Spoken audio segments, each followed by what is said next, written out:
യുഗങ്ങൾ, മന്വന്തരങ്ങൾ, കൽപ്പം. ഭാഗം 3. മനുവിൻ്റെ വഴിയിലൂടെ പ്രവർത്തിച്ചു വരുന്ന യുഗങ്ങളുടെ അധികാരിയായ ഗുരുക്കന്മാരിൽ ചിലരെങ്കിലും മനുവിൻ്റെ ശേഷിയോളം എത്തിയില്ലെങ്കിലും മനുവിനോളമോ മനുവിനടുത്തോ അറിവും കാര്യകാരണ ബോധവും ഉള്ളവരായി വരുന്നത് സ്വാഭാവികമാണ്. തീർച്ചയായും യുഗധർമ്മത്തിന് അധികാരിയായിത്തീരുന്ന ഗുരുക്കന്മാർ നേടുന്നത് മനുവിൽ നിന്നാകൊണ്ടും ആ വഴിയിലൂടെ പോകേണ്ടവരാകൊണ്ടും മനുപരമ്പരയുടെ യഥാർത്ഥ സ്വഭാവത്തിൽ തന്നെ ക്ഷീരപഥത്തിൻ്റെ പ്രവർത്തന ശക്തിയാകുന്ന ബ്രഹ്മശക്തിയെ അനുസരിച്ച് നീങ്ങേണ്ടവരാകുന്നുവെന്നത് നിർബന്ധമായി തീരുന്നു.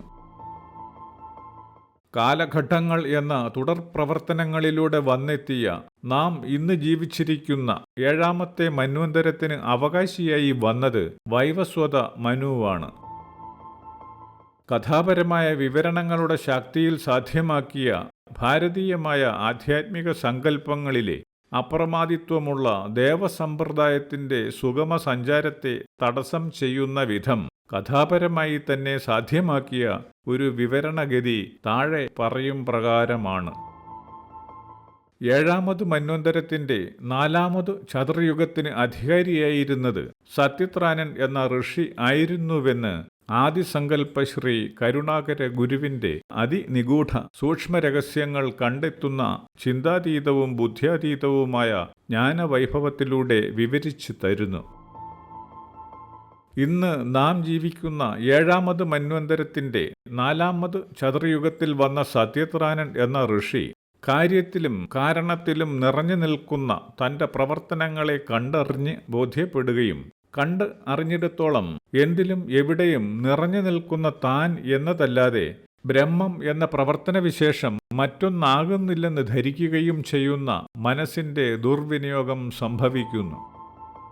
ഇങ്ങനെ സംഭവിക്കുന്നതിൽ നിന്ന് എത്തിപ്പെട്ട അവസ്ഥയോളം വരുന്ന പൂർണ്ണത എന്ന നിലയിൽ വിചാരപരമായ യുക്തിയുടെ തലങ്ങൾ യോഗ്യതയുള്ളതായിരിക്കുന്നുവെങ്കിലും സത്യത്രാനൻ എന്ന മഹാജ്ഞാനിയായ ജീവന് ജന്മം കിട്ടുന്നതിനും പൂർണ്ണതയിൽ എത്തുന്നതിനുമുള്ള കാരണപൂർണ്ണ ശേഷിയെ മറികടക്കുകയും മറന്നുകളയുകയും എന്ന നിന്ദയിലൂടെ അതിഭയാനകമായ തെറ്റ് സംഭവിച്ചു പോകുന്ന ദുരന്തം മനുഷ്യരാശിയെ ഒന്നാകെ ബാധിക്കുന്നതിന് തുടക്കമായി.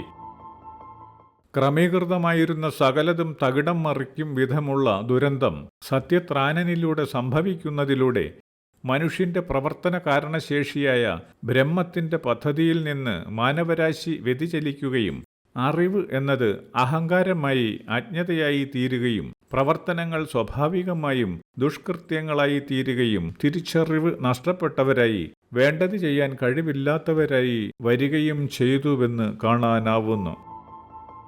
അഹം ബ്രഹ്മം അഥവാ എല്ലാമായിരിക്കുന്നതും എല്ലാറ്റിനും കാരണമായിരിക്കുന്നതും എന്ന് പ്രഖ്യാപിച്ച അറിവുകേടിൻ്റെ പിന്തുടർച്ചക്കാരായി മനുഷ്യരെല്ലാം അവനവന് ഒത്ത കാര്യകാരണ വിചാരങ്ങളിലൂടെ സ്വയം ബ്രഹ്മമായി സങ്കൽപ്പിച്ച് ജീവിക്കേണ്ടതായി വരുന്നു. ശരിയും തെറ്റുമെന്ന വിവേചനത്തിന് അടിസ്ഥാനം മനസ്സും സൂക്ഷ്മ ദർശനശേഷിയും അവിധമുള്ള കണ്ടെത്തലുകളും ആയിരിക്കുന്നിടത്തോളം സത്യത്രാനനിലൂടെ വന്നുപെട്ട ഒരു ഗതികേടിന്റെ പ്രയാണം ജീവരാശിയെ കൊണ്ടുചെന്നെത്തിച്ച അധപ്പതന ഗർത്തം എത്രത്തോളം ഭയാനകമായിരിക്കും എന്നതിനെക്കുറിച്ച് വിവരണത്തിന്റെ തന്നെ ആവശ്യവുമില്ല. കാര്യകാരണങ്ങളിൽ പൂർണ്ണതയായി വിളങ്ങി നിൽക്കുന്ന ബുദ്ധ്യാതീതവും ചിന്താതീതവുമായ ശേഷിയിലൂടെ മാത്രം കണ്ടറിയാനാവുന്ന സത്യത്രാനന്റെ പിഴവിന് ശേഷം 4 ചതുർയുഗങ്ങൾ ജീവിതം ഒന്നുമല്ലാത്തതെന്ന് പറയാവുന്ന വിധം തുടർന്നുകൊണ്ടിരുന്നുവെന്ന് ആദിസങ്കല്പ ശ്രീ കരുണാകര ഗുരു പറയുന്നു. ഇവിധം വിചാരപരമായ യോഗ്യതകളില്ലാതെ സാംസ്കാരികമായ മഹത്വമില്ലാതെ മാനവരാശിയുടെ 4 ചതുർയുഗങ്ങൾ കടന്നു പോവുകയും അതിനുശേഷം പ്രതിവിധി എന്ന നിലയിൽ 7ാമത്തെ ചതുർയുഗത്തിൽ ത്രിമൂർത്തികൾ എന്ന പ്രവർത്തനശേഷിയുടെ അറിവും അധികാരവും ഉണ്ടാവുകയും ചെയ്തു. മനുക്കളുടെ കാലദൈർഘ്യവും പാരമ്പര്യവും തെറ്റുപറ്റുന്നതിന് മുമ്പുള്ള അറിവുകളും ലക്ഷ്യബോധവുമായി താരതമ്യപ്പെടുത്തിയാൽ ത്രിമൂർത്തി സമ്പ്രദായം എന്ന ദേവസമ്പ്രദായം അല്പവും തുച്ഛവുമായ ഒന്നാണെന്ന് പറയാവുന്ന വിധത്തിൽ ഇവിടെ കഥാപരമായ പരിവർത്തനം സംഭവിക്കുകയാണ്. മുൻ പറഞ്ഞ വിവരണങ്ങളിലൂടെ നോക്കി ആധ്യാത്മികം എന്ന വിവക്ഷയിലൂടെ കാര്യങ്ങളെ കാണുമ്പോൾ എപ്പോഴും മുൻപന്തിയിൽ നിൽക്കുന്ന ഭാരതത്തിന്റെ തന്നെ അറിവും പ്രവർത്തനഗതിയും എന്ന ത്രിമൂർത്തി സമ്പ്രദായം യാഥാർത്ഥ്യത്തെക്കാളും മനുഷ്യൻ പ്രാപിക്കേണ്ടുന്ന അവസ്ഥയേക്കാളും താഴെയാണെന്നും മനുഷ്യരാശി ഇതേവരെ ആന്തരിക പരിണാമം കൊണ്ട് ആയിത്തീരേണ്ടതിന്റെ അടുത്തുപോലും എത്താനാവാതെ നശിച്ചിരിക്കുന്നു എന്ന് പറയാവുന്ന അവസ്ഥയിലാണെന്നും ബോധ്യപ്പെടേണ്ട സ്ഥിതിയാണുണ്ടാവുന്നത്. ത്രിമൂർത്തികൾ എന്ന സങ്കല്പത്തിലൂടെ ബ്രഹ്മാവ്, വിഷ്ണു, ശിവൻ എന്നിങ്ങനെ 3 വ്യത്യസ്തങ്ങളായ ജീവപ്രവർത്തനങ്ങളെ കേന്ദ്രീകരിച്ച് അറിവും പ്രവർത്തനവും ജീവന്റെ ലയനവും നടക്കുന്നതായാണ് ജീവലക്ഷ്യങ്ങളെ സംബന്ധിച്ച് ഏറെ പറഞ്ഞു തരുന്ന ഭാരതത്തിന്റെ കണ്ടെത്തലുകളിൽ തന്നെ കാണാനാവുന്നത്.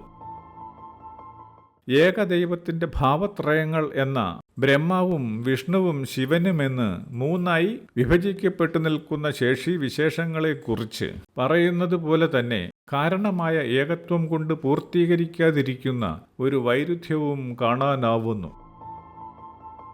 ത്രിമൂർത്തികളിൽ ഒരാൾക്ക് സൃഷ്ടിക്കുന്നതിന് മാത്രം അവകാശവും ശേഷിയുമുള്ളതും അടുത്തയാൾക്ക് സൃഷ്ടികളെ സംരക്ഷിക്കുന്നതിന് മാത്രം അവകാശവും ശേഷിയുമുള്ളതും മൂന്നാമത്തെയാൾക്ക് അനുഷ്ഠാന പ്രക്രിയയിലൂടെ ജീവനാശത്തിന് ശേഷമുള്ള ലയനം എന്ന നിലയിൽ സങ്കല്പങ്ങൾ കൊടുക്കുന്നതിന് മാത്രം കഴിയുന്ന തരത്തിലുമാണ് വിവരണങ്ങളിൽ കാണുന്നത്.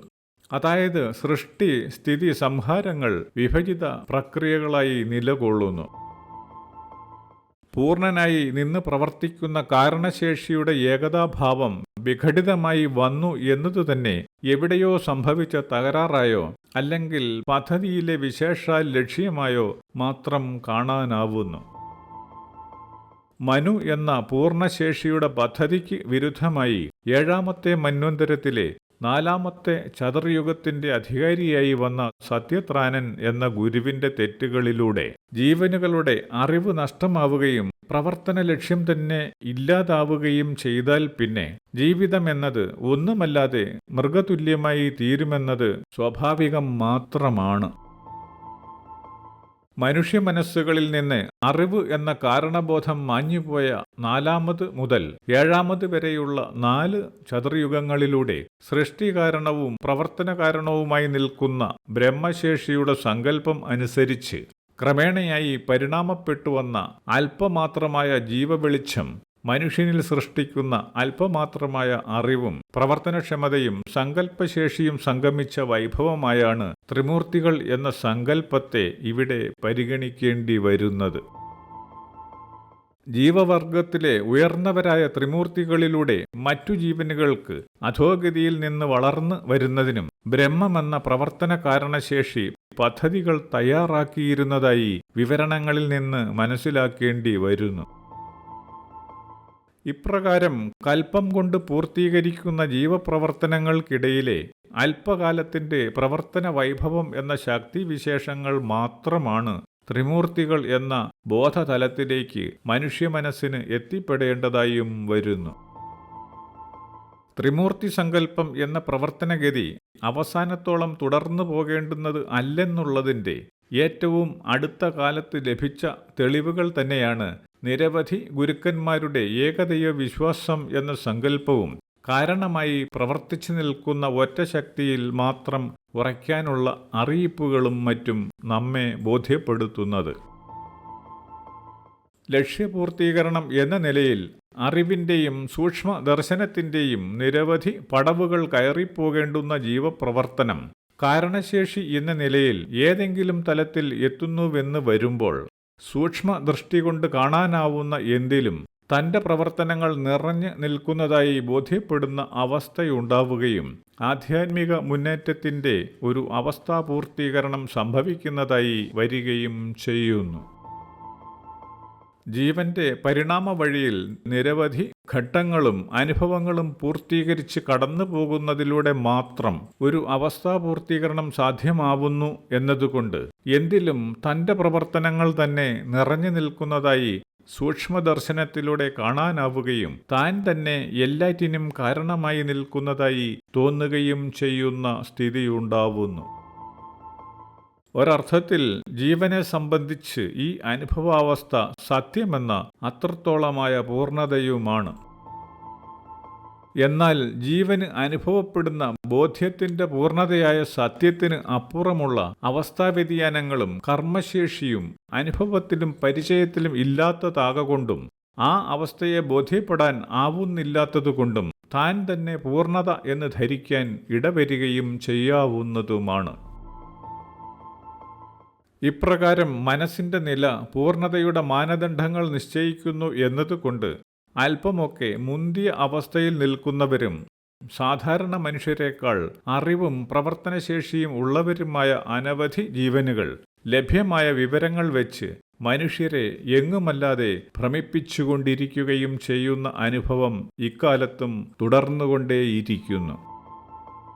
ഇന്ന് നാം കാണുന്ന മിക്ക ആത്മീയ നേതാക്കളും മുൻ പറഞ്ഞ വിധത്തിൽപ്പെട്ടവരാണ് എന്നതാണ് യാഥാർത്ഥ്യം. അതുകൊണ്ട് തന്നെ വ്യക്തതയില്ലാത്ത വിധത്തിലുള്ള ഒരു അടിസ്ഥാന ശക്തിയെക്കുറിച്ച് മാത്രമാണ് ആധ്യാത്മിക നേതൃത്വങ്ങൾക്കെല്ലാം പറയാനുമുണ്ടാവുന്നത്.